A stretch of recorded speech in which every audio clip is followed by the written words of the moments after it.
Coucou tout le monde, je suis ravie de revenir aujourd'hui pour vous proposer mes favoris, mes chouchous, ce que j'ai adoré au mois d'août et là tout début septembre. Alors petite précision au niveau de l'éclairage, mon chéri m'a mis une autre lampe et je pense que là c'est juste top comparé à ce que j'ai eu jusqu'à présent où c'était orangé, jaune et un petit peu bizarre. Là c'est juste parfait. On démarre tout de suite donc avec le sujet de cette vidéo qui est mes favoris d'août, mais aussi mes favoris, il y a eu certains favoris déjà en juillet, ça va être les favoris en fait de l'été et je pense qu'il y en a qui vont être des favoris pendant encore pas mal de temps. Il y a très peu de produits soins, beauté, etc. Il y a un peu de tout, donc je vais commencer par la beauté et on continuera par les random. Côté beauté, la première chose que je voulais mettre dans mes favoris, c'est ça. Alors c'est pas du tout le flacon, donc ça sert à rien que je vous zoome, que vous voyez ce qui est marqué dessus, mais c'est le contenant. Et ce qui est à l'intérieur, c'est une petite mixture que je me suis faite et c'est juste génial. Je vais pas rentrer vraiment dans les détails, je vous ferai une vidéo vraiment là-dessus. C'est de l'huile de jojoba avec quelques gouttes d'huile essentielle de citron et quelques gouttes d'huile essentielle de pamplemousse. Voilà, c'est en gros ce que je me mets sur la partie critique de mon corps, c'est-à-dire le ventre, les fesses et les cuisses. Et en gros, c'est censé raffermir la peau, bon l'hydrater aussi, mais raffermir et aider une élimination plus rapide en fait des graisses de la peau d'orange, etc. On passe côté cheveux et là, mon chouchou, c'est celui-là. Donc c'est de la marque Le Petit Marseillais, le shampoing purifiant douceur aux extraits d'argile blanche et lait de jasmin. Pour les cheveux qui ont tendance à surgrasser avec les racines qui regraissent trop vite.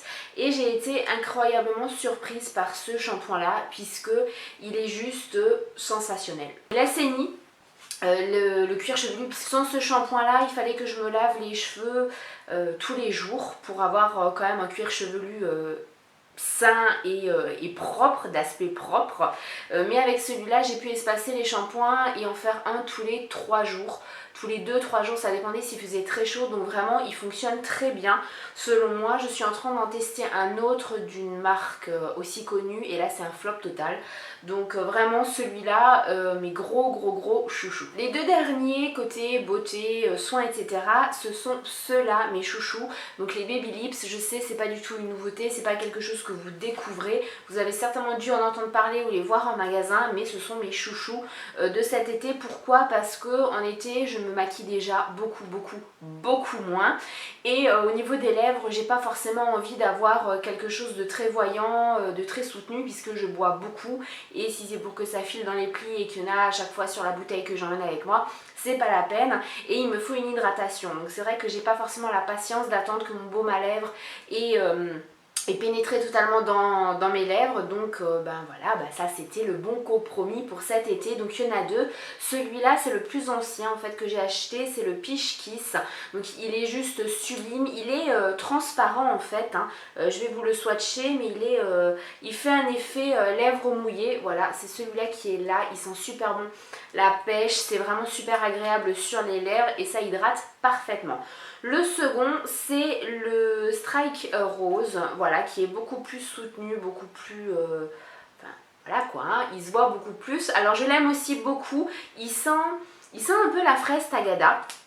Et ce que j'aime beaucoup avec celui-là, c'est que si on le met très légèrement sur les lèvres, ça va tout simplement hydrater et amener un petit côté rosé. Et si on le met un peu plus, on a réellement l'impression d'avoir un gloss vraiment très rose. Donc ça, j'aime beaucoup avec celui-là. On passe au random et là, j'ai deux produits dans la cuisine. Ce sont ces deux-là, donc c'est le même produit, mais aux senteurs et aux goûts différents. Donc les deux sont des crèmes de vinaigre balsamique. C'est quelque chose que j'ai trouvé en Espagne, donc je ne sais pas si vous allez pouvoir le trouver là. C'est de la marque Ibarra. Celui-là il est à la framboise et celui-là à la mangue. Alors la framboise c'est déjà le deuxième flacon qu'on utilise, on l'aime beaucoup. À la mangue c'est la première fois, mais on aime aussi. Alors dans quoi je l'utilise? Celui à la framboise c'est surtout pour les salades de tomates et celui à la mangue dans une salade verte, c'est juste génial. J'ai une amie qui est venue cet été et elle n'aime pas du tout le sucré salé et là elle a mangé sans problème, elle a même apprécié, elle m'a dit que que c'était bon. Donc ce n'est vraiment pas écœurant comme goût sucré salé, c'est vraiment agréable et c'est pas cher du tout, donc voilà, j'adore. On passe plus maintenant à des random cocooning, j'en ai qu'un, c'est ça, donc c'est une bougie, c'est pas du tout une Yankee Candle, celle-là je l'ai achetée au Nose il y a plus de 6 mois, je l'avais achetée 1,99 €, elle est à la senteur glace vanille et elle sent trop bon. Je l'ai allumée pour la première fois il y a une quinzaine de jours, en fait quand mes hommes sont partis, qui m'ont laissé à la maison le samedi soir. Donc je me suis allumé la bougie, j'ai pris un bouquin et c'était juste top. Alors c'est vraiment, j'ai été incroyablement surprise parce que vu le prix, c'est pas une Yankee Candle, je me suis dit ouais, bah, soit ça va pas sentir du tout, soit ça va être très écœurant au niveau du goût. Et pas du tout, ni l'un ni l'autre. Ça sentait réellement dans la pièce et notre salon est plutôt grand. Il fait plus de 20 mètres carrés, donc ça sentait réellement à tous les coins du salon, mais ça n'avait pas ce côté écœurant où on peut très vite avoir mal à la tête avec certaines bougies, donc vraiment juste top. Et puis c'est tellement chou, je regrette de ne pas en avoir pris plus parce que c'est juste génial. Voilà, et puis le packaging c'est trop mignon. Mes deux derniers random, ce sont des bouquins. Alors le premier dont je vais vous parler, vous avez certainement dû en entendre parler sur internet, c'est celui-là, c'est le livre Enjoy Marie, je l'ai beaucoup aimé. Alors je vous mettrai le lien vers la vidéo que j'ai faite spécialement sur ce bouquin, puisque oui, j'ai fait une vidéo que sur ce livre-là. Mais rapidement, pour tout remettre dans le contexte, si vous n'avez pas encore vu la vidéo, j'ai acheté ce livre à France Loisirs. Oui, je suis abonnée à France Loisirs, on aime ou on n'aime pas, c'est pas le sujet de cette vidéo.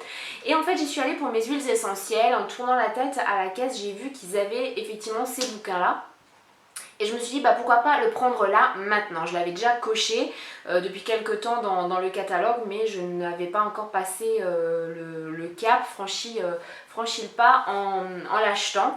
Et j'avais envie de le lire tout simplement parce que j'ai vu je ne sais combien de vidéos sur ce livre là, j'ai lu des commentaires positifs, des commentaires négatifs, et je n'aime pas me faire une opinion sur quelque chose en écoutant et en suivant uniquement les avis des autres. J'aime bien me faire ma propre opinion et que ce soit vraiment ce que je ressens et ce que je pense. Donc c'est pour ça que je voulais le lire, donc j'ai fait ma curieuse, je l'ai lu. Il se lit très bien.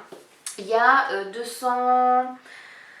216 pages, mais je l'ai lu en 2 heures pour une lecture légère, c'est juste parfait. Donc je reviens rapidement sur le fait qu'elle ait précisé que ce n'était pas une biographie et qu'elle s'est beaucoup fait lyncher par rapport à ça, puisque beaucoup de personnes ont dit que c'était une biographie. Moi je la rejoins totalement dans le sens où non, ce n'est pas une biographie, c'est réellement, comme elle le dit, plus un partage d'écrits qu'on pourrait avoir d'un journal intime, etc. Parce qu'une biographie en général c'est chiant, hein, faut dire ce qui est. Et là, pas du tout. J'avais l'impression qu'elle était en face de moi et qu'elle me racontait certains moments de son adolescence. Et c'est écrit très simplement, mais juste. J'ai vraiment beaucoup aimé. Donc voilà, ça fait partie de mes favoris. Sachant que moi, en général, un livre, une fois que je l'ai lu, eh bien, je passe à un autre livre. Et puis voilà, il trône dans ma bibliothèque et je n'y touche plus, si je peux dire. Alors que celui-là, je vais relire certains passages. J'en ai déjà relu. Donc vraiment c'est qu'il m'a beaucoup plu. Et la dernière chose dont je veux vous parler, c'est également le dernier random, c'est ça. Voilà, c'est la saison 1 de la saga After. Donc je l'ai acheté tout simplement, je l'ai aussi acheté à France Loisirs, tout simplement parce que j'ai lu le tome 1 et 2 des 50 nuances de Grey. Là je suis en train de lire le tome 3 et je voulais savoir si c'était la même chose ou pas, parce que j'ai aussi entendu des personnes dire que c'était exactement la même chose, c'était du copier-coller, et d'autres personnes qui disaient que ça n'avait absolument rien à voir. Moi, à mon avis, je suis quand même bien plus mitigée, puisque de part, l'histoire n'est pas la même, et puis je trouve quand même que After est moins trash, beaucoup plus dans les sentiments, dans le romantisme si je peux dire, etc. Par contre la fin, je l'ai terminée tout à l'heure et je suis tombée sur le cul. Mais vraiment, je suis désolée de le dire comme ça, mais je suis tombée sur le cul, je me suis dit mais pourquoi ? Juste pourquoi? Donc ça m'a vraiment donné envie de continuer avec la saison 2 et je vais l'acheter la saison 2 sans souci une fois que j'aurai terminé les bouquins là que je suis en train de lire. J'arrête de parler, c'est bon, la vidéo est terminée. N'oubliez pas d'aller voir mon article, vous avez plein d'infos dessus, vous avez également des liens en barre d'infos également. Et je vous invite à aller voir, si ce n'est pas encore fait, les vidéos de la collab, puisque eh bien, vous verrez cette vidéo vendredi, donc tout le monde aura posté sa première vidéo sur la collab. C'est l'occasion de voir justement toute l'équipe au complet. Je vous fais plein de bisous et je vous dis à la vidéo prochaine. Tout le monde, je suis ravie de vous retrouver pour une vidéo back to school. C'est la première fois que j'en fais une. Je me suis beaucoup posé la question, est-ce que j'allais vous faire une vidéo de ce genre là comme toutes les autres